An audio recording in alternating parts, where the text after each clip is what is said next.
Today is lasting the cruise and last excursion. Around here, around Cadillac, it's going to be market and wine tasting.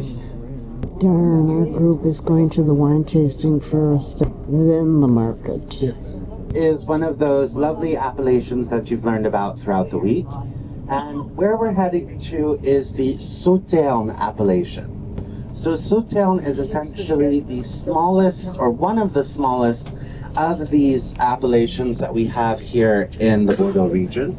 And it produces a wine that we call liquoreux. Now, liquoreux is a sweet wine, and it's going to be white wine. And we'll be using the three major white grape varietals that we have here in the region, most notably Semillon, Sauvignon Blanc, and Muscadelle. So traditionally speaking, for the structure of our Sauternes, it's going to be between 70 and 80% Semillon. That's going to be kind of the full body of the wine. And then finally, the Muscadelle is going to be the sweetness. Then you have about 10-15%, which is going to be the Sauvignon Blanc, which is going to add a little bit of the acidity. Making Sauternes is a passion. It is not a moneymaker. This little town is called Bordeaux, and it's one of the 5 villages that produce Sauternes. This is where we are. Chateau de Myrat. They have a big cistern, and this was for the water. The chateau itself dates from the 1600s. They didn't begin to plant the vines until the 16th century or 17th century. But instead of concentrating the aroma and the step like this, you can see you have all, it's very like the same line. From here we can pass 5, 6 months or and this is have 5 on the rain 1 week. What is that? Often throws the bad. Huh, look at that. Bordeaux. This is a little village here.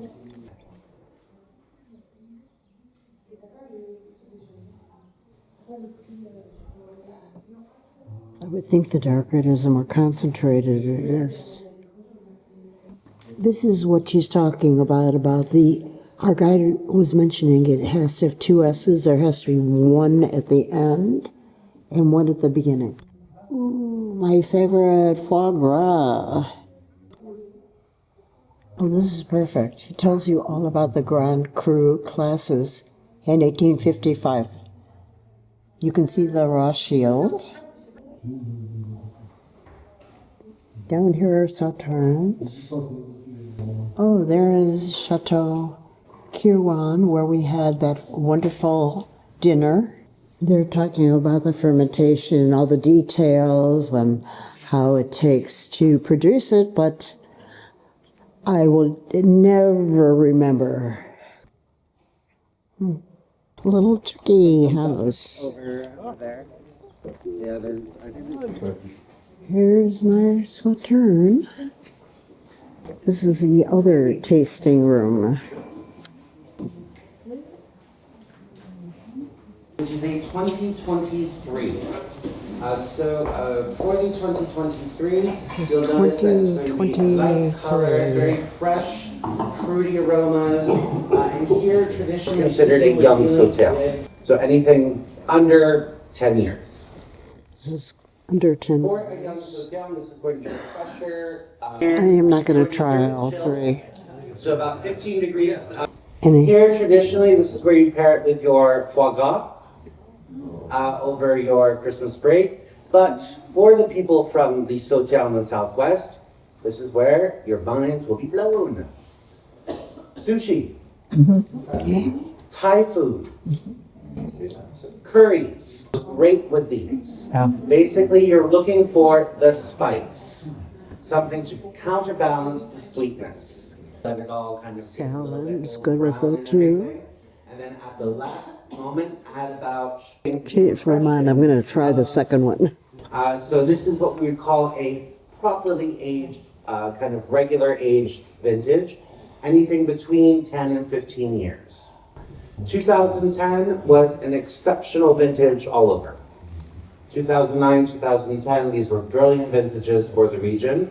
And for the 2010, when people think of Sauternes, this is what comes to mind. This is what will come to mind for a Sauternes. Let everyone get their glass. Merci. You know the vintage. It's for dessert. But watch out for Granny's chocolate cake.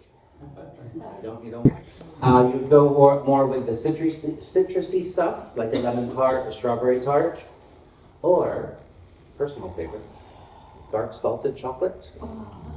Good with strong cheese. So gorgonzola. Treat it like a kind of digestif.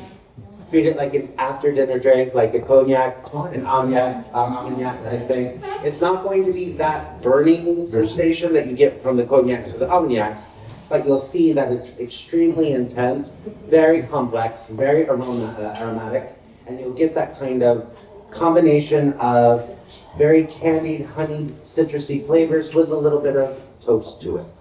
So this is where the best thing to do is treat it at the end of the meal and just enjoy a little bit. For your ice wine, This is the last one from 2000. Which is where you. They even have a Mickey Mouse cacti here. That's I didn't see that them yet. made. I think They said it can go through the middle. Oh, okay. Up there, I think. Through the middle of the... You can go right through the center of the chateau, back to the bus. Nothing like a little wine. Echo, echo, at 10 o'clock in the morning. It's one way to start your day. Echo, echo.